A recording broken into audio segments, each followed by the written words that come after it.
Hello everyone, welcome to this important session on how mental health affects physical health. We often hear the phrase mind and body are connected, but what does that really mean? Today let's explore how our thoughts, emotions, and psychological well being can influence our physical health in powerful ways. Mental health and physical health are not separate, they are deeply interlinked. When our mind is struggling, our body often shows signs like headache, fatigue, or weakened immune system. Similarly, long term physical illness can affect our emotions, causing stress or even depression. That's why healthcare must address both mental and physical aspects together. Mind body connection. Our brain and body constantly communicate through systems like the nervous system and endocrine system, that is, hormones. Emotions trigger physical responses like increased heart rate or tension. For example, when we are angry or anxious, our heart beats faster, our muscles tighten, and we may even feel nausea. These physical reactions are driven by emotional states. Chronic stress can disturb this balance, leading to illness. Over time, chronic emotional stress can disturb the balance in the body and lead to health problems. Stress and the immune system. Chronic stress weakens immunity. Chronic stress is the one of the biggest culprits affecting physical health. So when you are stressed, your body releases a hormone called cortisol. So increased level of cortisol suppresses immune function. While cortisol helps in a short burst, constantly high levels suppress your immune system. This makes you more vulnerable to infections, delays wound healing, and can even trigger autoimmune flare ups. That's why students often get sick after exams. Depression and physical health. So, depression is linked with fatigue, body aches, and chronic pain. So, depression doesn't only affect the mind, it affects the whole body. So, often leads to poor self care and medication non compliance. So, people with depression often feel tired, experience body pain, or lose interest in eating or exercising. This can lead to weight gain, diabetes, and even heart problems. So, depression also makes it harder for people to follow their medication routines, or sometimes they will miss the medical appointments. Anxiety and the cardiovascular system. Anxiety increases heart rate and blood pressure, so it will affect blood vessels. Constant arousal may lead to arrhythmias or hypertension. So, when someone is anxious, their heart rate goes up and blood pressure may rise. If this continues for a long time, it can lead to hypertension or irregular heartbeat. So, panic attacks mimic symptoms of heart attacks. Long term anxiety raises cardiac risk. Some people even feel chest pain or shortness of breath during panic attacks, so which can mimic a heart attack.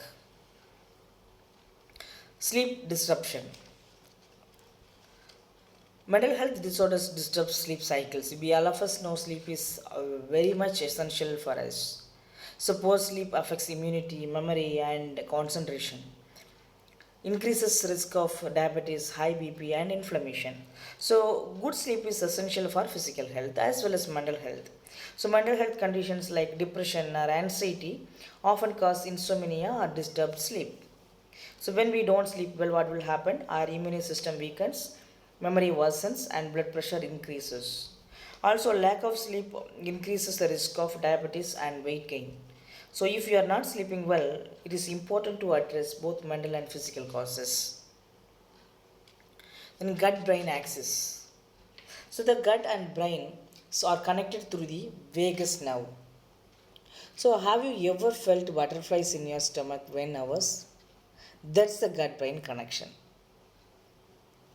So, the brain communicates with the digestive system through the vagus nerve. So, when you are stressed or anxious, so it can cause nausea, bloating, constipation, or diarrhea. Also, your gut health influences your mood, so a healthy diet can improve emotional well being too. Mental health and chronic illness.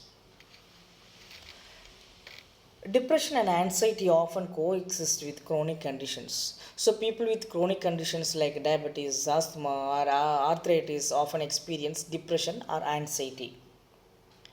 So, and when mental health is poor, it becomes harder to manage these diseases. An example, stress can trigger asthma attacks, and depression can make someone neglect diabetes care. That's why emotional support should always be part of long term treatment plans.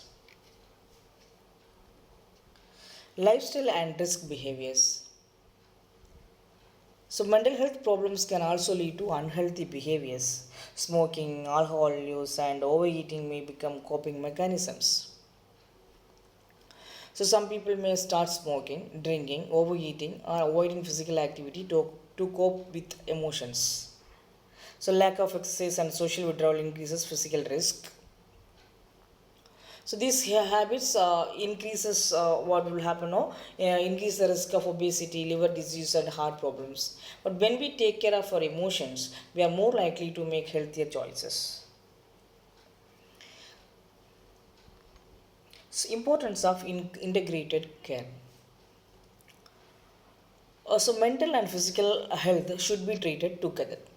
To truly care for the patient, we must treat both mind and body together. So early screening is very much important here. It's a key of no, physical illness as well as mental illness. So mental health should be screened during physical checkup, and physical illness should be include emotional support. So nurses, psychologists, doctors, and all of us must work together using holistic biopsychosocial approach.